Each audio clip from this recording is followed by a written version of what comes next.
Si finance bill ilitolewa, mbona mnaenda maandamano? Sit down. And I know I'm risking an abduction or a gunshot wound. We don't know which one will suffice for them this time. But in the meantime, Caribbean customer, knowledge for free, knowledge for free. Let's start with something that is very close to memory.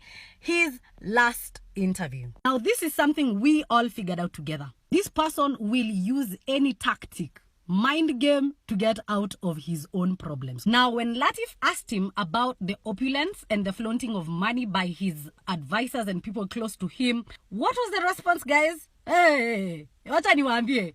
This man said, you know, that is why we need to have a conversation. Because personally, this is why I have put education on the forefront. Tell me how people flaunting money that is from our government gets in contact with education.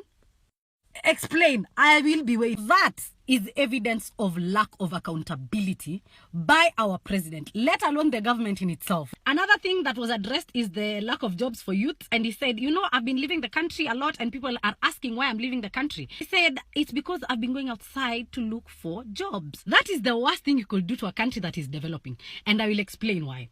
First of all, what kind of labor is he exporting?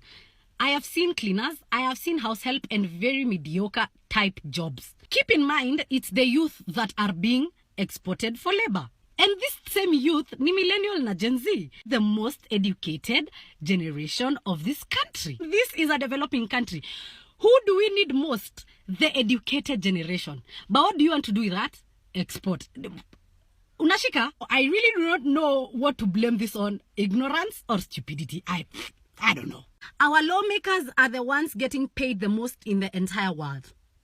The MCA's salary was supposed to be added in the beginning of this month, 1st July effective. Yet because, you know, we did not pass the finance bill, we will have to borrow 1 trillion.